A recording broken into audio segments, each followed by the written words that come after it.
Et salut toutes et bonjour à tous, moi c'est Clément, j'ai 31 ans et bienvenue sur cette nouvelle chaîne YouTube qui s'appelle Un jardin dans le Crest-Braise. Alors je profite de cette première vidéo en fait où on va parler de semis, les premiers semis qu'il va y avoir pour un potager en début de saison, hein, c'est ce qu'on va dire, pour vous présenter un petit peu mon lieu et qu'est-ce qui va se passer sur cette chaîne. Alors là on se retrouve en fait dans ma serre, dans laquelle je vais vous montrer comment je réalise mes semis. Voilà, je vous change juste un petit peu l'orientation. Voilà, on y est. Alors là en fait, ce qu'on va pouvoir trouver déjà dans un premier temps, c'est ma table sur laquelle je réalise mes semis avec tous mes pots, etc. hein. Bon, ici on a une surprotection. Alors c'est un petit peu la pouponnière pour les futurs semis. Donc là en fait on a un voile P17 que j'ai installé sur un petit châssis en bois et à l'intérieur 2 ampoules, voilà, pour avoir un peu plus de luminosité, pour éviter que les jeunes plants ne filent, c'est-à-dire qu'ils s'allongent et qu'ils vont chercher la lumière en fait. Et quand ils font ça, les jeunes plants sont vraiment très très frêles et en général ils sont foutus, quoi. On peut pas les utiliser après au potager. Donc voilà, on retrouve d'abord donc cet outil là, fabrication maison, hein. Vous verrez que sur cette chaîne il y a énormément de choses qui sont fabrication maison. Ici donc mes outils, ce que je vais avoir besoin pour réaliser mes semis, une plaque alvéolée, des pots de différentes tailles et différents contenants. Ici on retrouve un frigo en fait. Alors le frigo c'est pas pour garder quoi que ce soit au frais, c'est un frigo qui n'est plus en fonctionnement, mais en fait tout simplement ça un superbe atout un frigo, c'est que il y a très peu de variations de température, ce qui me permet en fait de garder à l'intérieur mes sachets de graines. Voilà, et c'est pour ça que j'ai ce vieux frigo. Ici on va retrouver des engrais organiques, mais aussi mes terreaux, un petit peu d'outils de jardin. On fait le tour vite fait de ma serre, hein, tant qu'on y est. Voilà, ici une première planche de culture, pour l'instant il n'y a rien, hein, avec en haut mon système d'arrosage automatique. Et en fait ce système d'arrosage automatique fait tout le tour de la serre. Voyez, il fait tout le tour de la serre pour aller arroser donc en fait la planche qu'il y a devant moi et celle qu'on vient de voir qui est maintenant derrière moi. Voilà, donc en fait comment ça se décompose. Si on se rapproche un petit peu, on voit qu'ici on a un tuyau d'arrivée d'eau, hein, avec un T, et ici je peux sélectionner en fait d'un côté ou de l'autre le flux d'eau, quoi.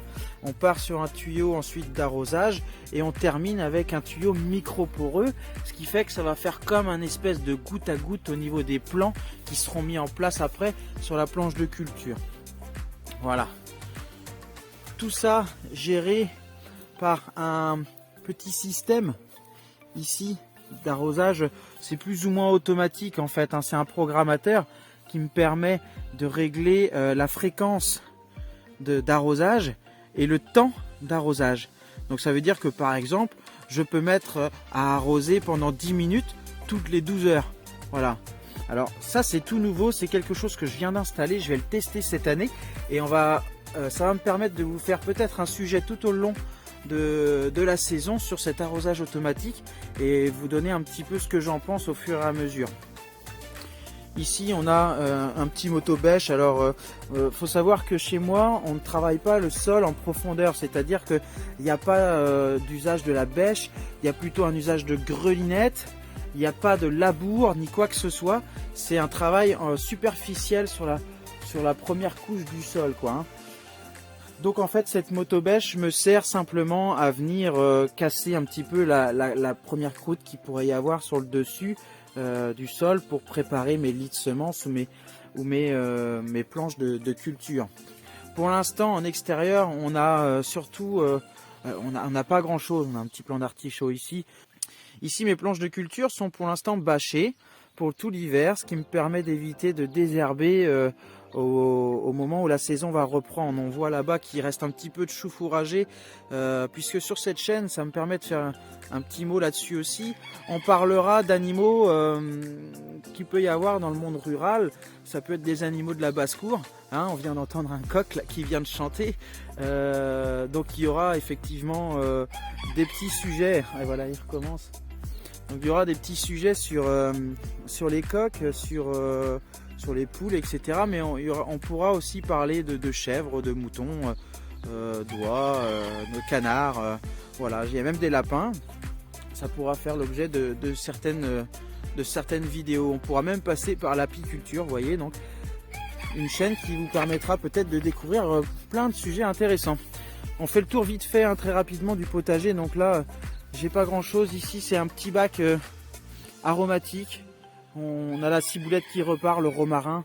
Et puis là, des planches de culture qui étaient restées assez longtemps. En culture que j'ai pas bâché puisque j'avais pas mal de feuilles mortes, etc. Je l'ai simplement mis toutes les feuilles mortes à cet endroit-là. Et le long de ma serre, ici, on a les artichauts qui sont en bout de ligne.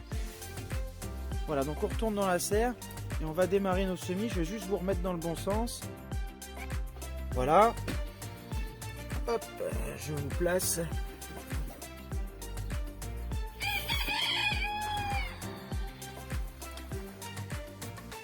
Là, ça va vous permettre de voir en fait ce que je fais hein, pour mes semis. Alors moi, ce que j'utilise, j'utilise un seau comme ça, un seau très très simple dans lequel je mets mon terreau. Parce que j'aime pas aller chercher dans le sac. Je trouve que c'est fastidieux, c'est toujours un petit peu embêtant d'aller chercher dans le fond du sac. Puis on en met partout, alors voilà, dans un seau c'est très bien. Donc je prépare ça, je prends mon terreau que je mets directement dans mon seau, quoi. Alors quand je fais des semis, j'utilise tout le temps du terreau de semis. Je trouve que c'est hyper important pour avoir utilisé du terreau universel fut un temps. Je me suis quand même rendu compte que le terreau de semis était quand même beaucoup plus fin. Ah, ce coq, vraiment. Le terreau de semis est quand même beaucoup plus fin et permet d'avoir une qualité de semis bien supérieure. Ça fait vraiment comme un coup fin, quoi, vraiment pour les graines, quoi. Alors on va faire plusieurs semis aujourd'hui. On va faire tout d'abord un premier semis et ça va être un semis de laitue, puisque ça va être une des premières choses qu'on va pouvoir semer au potager. Ça va être des laitues. Alors pour faire ça, moi j'utilise une barquette comme ça. C'est des barquettes qu'on récupère en jardinerie, hein. Des barquettes vides qui ont déjà été utilisées. Et en fait, on va mettre du terreau hein,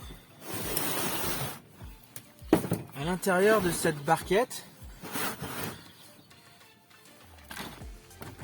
Vous voyez, je mets un bac en dessous, ça me permet d'éviter d'en foutre partout, hein.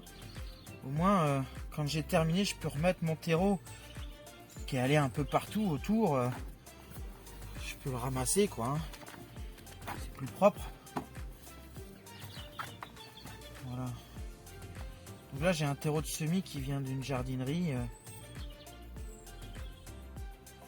quelconque, hein, vous en trouverez partout. Voilà. Moi, j'enlève tous ces morceaux là, un petit peu gros. Il n'y en a pas beaucoup, mais j'aime bien savoir que mes graines se retrouvent dans une condition optimale en fait pour germer, quoi, hein.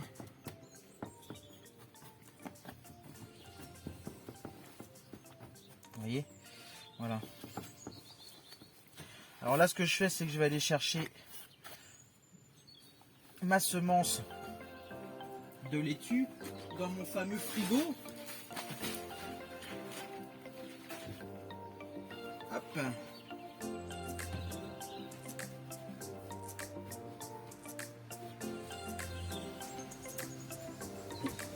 Et c'est pas dans mon frigo, alors je reviens tout de suite. Bien voilà, ça y est, je suis revenu avec mes graines. Alors ce qu'on va semer aujourd'hui, ça va être deux variétés. Donc il y a la première variété ici, c'est la laitue Batavia Balmoral. C'est une laitue de type iceberg. Alors ça fait une laitue assez compacte, avec des feuilles relativement épaisses, très croquantes. Moi je l'aime beaucoup celle-ci. Et on va en semer une autre qui est relativement connue, c'est la laitue Batavia blonde de Paris. Donc ça c'est une Batavia relativement classique, hein, avec une belle pomme, donc une grosse pomme bien ferme. Et on a avec un petit échantillon, donc c'est de la Batavia Funtime, je la connais pas du tout.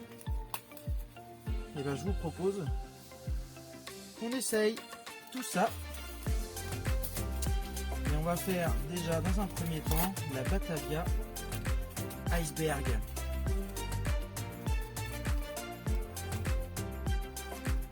Alors, ça sert à rien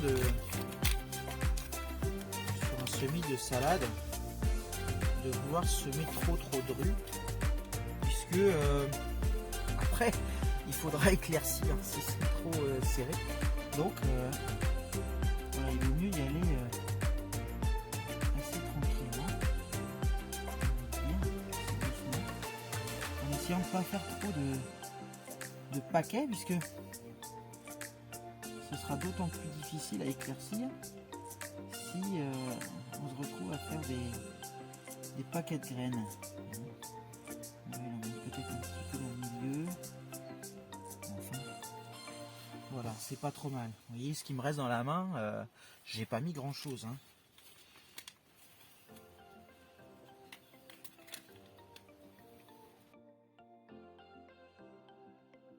Un petit bâtonnet. Là j'ai pas de crayon, mais je vais aller en chercher un tout à l'heure. On note dessus, on plante, et voilà. Petite astuce, hein, notez au crayon à papier. Le crayon à papier, même si vous arrosez, ça s'efface pas. Donc comme ça, quand vous allez arroser, vous saurez toujours ce que c'est dans votre barquette, quoi. Hein, les tubes Balmoral. Allez, suivant. Ce que je vais faire, c'est que comme l'autre c'est un échantillon, je vais faire, je pense, 3/4 de ma barquette en blonde de Paris, et puis je vais réserver un petit coin là juste pour la fun time, histoire de l'essayer, quoi. Alors là, la graine elle est blanche, ça se verra un petit peu mieux du coup.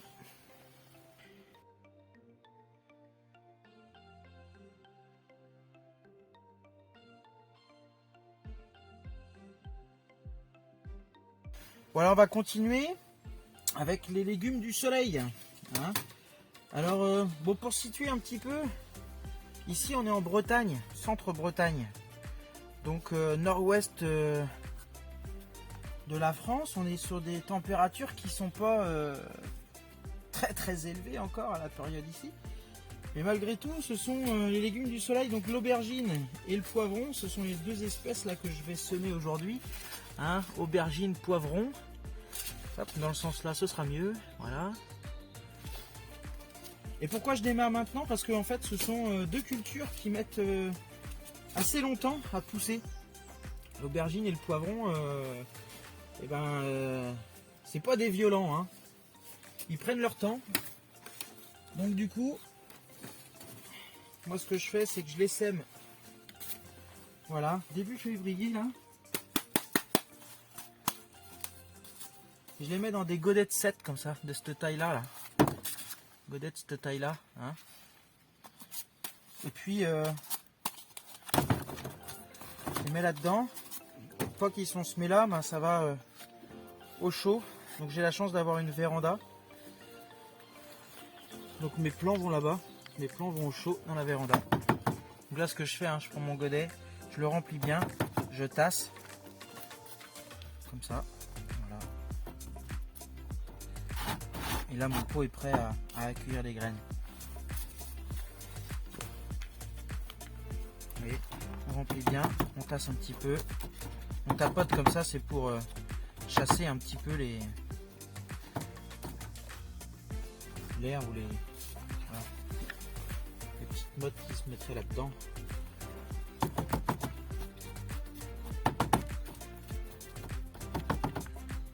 Vous voyez tous les gros morceaux là, comme ça va accueillir des graines, hein, je les enlève.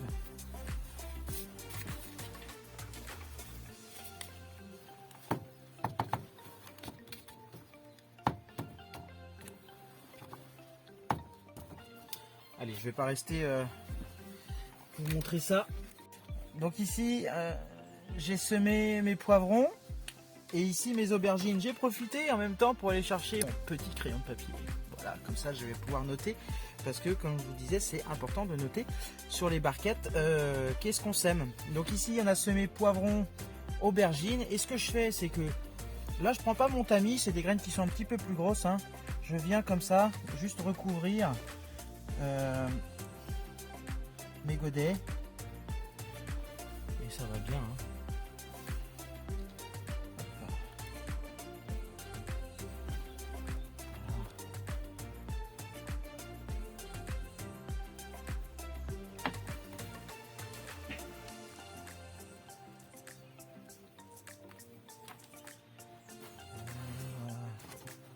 On va enlever le surplus, hein.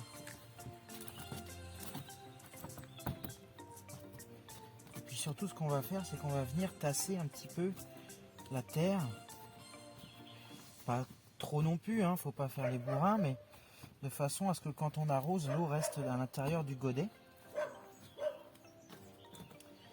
Et puis aussi, ça favorise la germination, puisque en faisant ça, on met bien en contact la graine avec le substrat utilisé. Et ce qui fait que du coup, la germination est facilitée. Vous voyez comment je tasse? Moi je tasse avec mes doigts, hein, à l'ancienne. Alors les petits bâtonnets.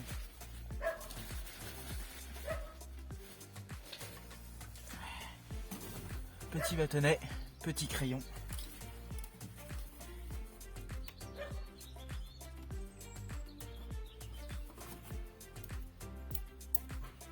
Poivron.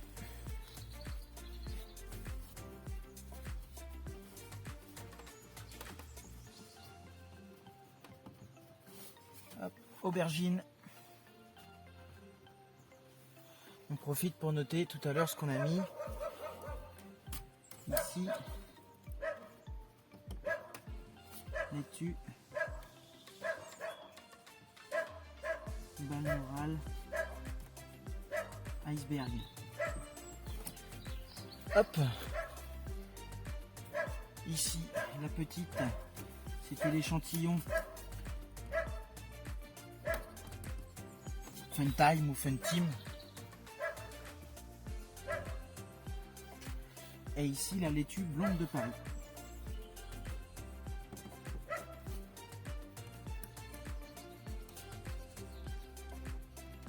De Paris, voilà. Là, ce qui va se passer, c'est que tout ce qu'on a fait là va arriver donc dans ma véranda, comme je disais tout à l'heure. Pour les aubergines et les poivrons, ça va rester en véranda jusqu'à ce que je le rempote, parce que ce pot de 7 là va arriver trop petit à un moment donné avant de le mettre en place dans la serre aux alentours du mois de mai. Et pour la salade, par contre, ça va dans la véranda aussi, et dès que ça va commencer à germer, je ramène ça dans mon meuble que vous avez vu tout à l'heure là, en serre froide, donc dans la serre dans laquelle on se trouve actuellement. Comme je disais aussi également tout à l'heure, très important quand on fait un semis, c'est d'arroser. Et là, hop, je vais vous déplacer, mais je déplace aussi mes semis. Je vais vous montrer comment je procède. On va pouvoir venir arroser les semis que j'ai mis ici. Voilà. Et donc là, ce qu'on fait, c'est que on n'hésite pas à bien tremper notre semis, hein, bien inonder toute la terre de façon à ce que les graines se retrouvent enfermées dans un substrat bien humide pour faciliter la germination.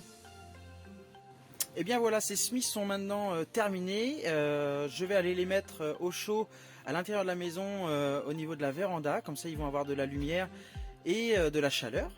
En tout cas, merci beaucoup d'avoir regardé cette première vidéo de présentation et en plus de ça, de semis. On se retrouve très prochainement pour une prochaine vidéo où on parlera de plantation de haies. Allez, Kenavo!